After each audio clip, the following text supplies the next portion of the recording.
সবাইকে নতুন আরেকটি ভিডিওতে স্বাগত। এখন যেই বিষয়টা আলোচনা হবে সেটা হচ্ছে কাজী নজরুল ইসলামের প্রবন্ধ ও গান।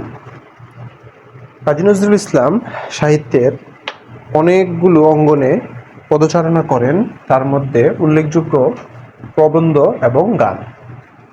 গানের জন্য ওনাকে বুলবুল নামে আখ্যায়িত করা হয়, অর্থাৎ বাংলা গানের বুলবুল হচ্ছে কাজী নজরুল ইসলাম। তো সেই কাজী নজরুল ইসলামের যেই প্রবন্ধ গ্রন্থগুলো হচ্ছে কি দুর্দিনের যাত্রী, রাজবন্দির জবানবন্দিতে, ধূমকেতুর মতো রুদ্রমঙ্গল হয়ে যুগবাণী দিয়েছে। এটা হচ্ছে প্রবন্ধগুলো মনে রাখার জন্য একটা ছন্দটা কি দুর্দিনের যাত্রী, রাজবন্দির জবানবন্দিতে, ধূমকেতুর মতো রুদ্রমঙ্গল হয়ে যুগবাণী দিয়েছে।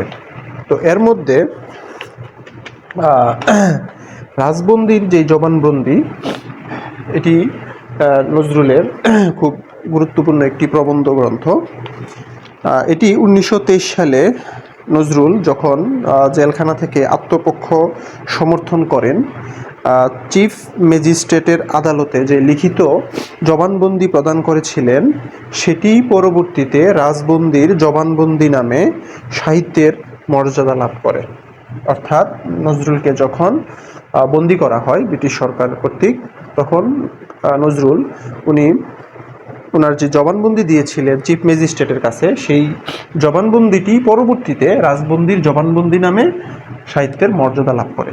তার মধ্যে উল্লেখযোগ্য আরও প্রবন্ধ হচ্ছে দুর্দিনের যাত্রী, ধূমকেতু, রুদ্রমঙ্গল, যুগবাণী। এগুলো হচ্ছে নজরুলের প্রবন্ধ গ্রন্থ।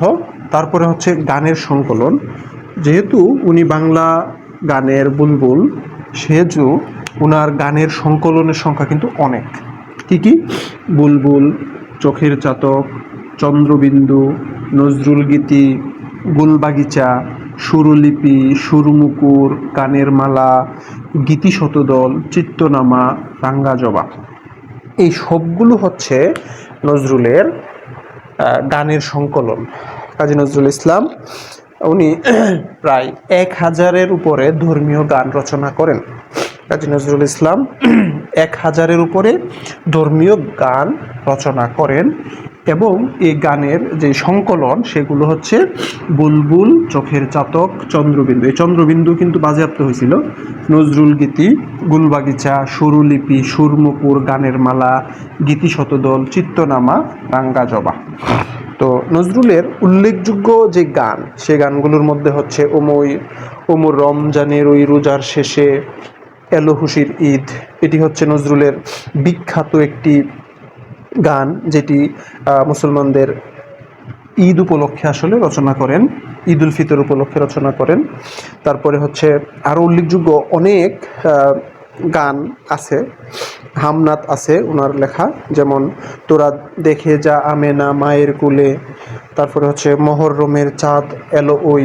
এই ধরনের অসংখ্য গান। অর্থাৎ এখানে বলেই দিছি যে প্রায় 1000-এর বেশি উনি ধর্মীয় গান রচনা করেন। এর মধ্যে উল্লেখযোগ্য হচ্ছে ওমর রমজানের ওই রোজার শেষে, এলো খুশির ঈদ, যেটা আমরা সবাই মোটামুটি পরিচিত, কিন্তু আমরা অনেকেই হয়তো জানি না যে ওমর রমজানের ওই রোজার শেষে, এলো খুশির ঈদ, এই গানটি আসলে কে লিখেছেন।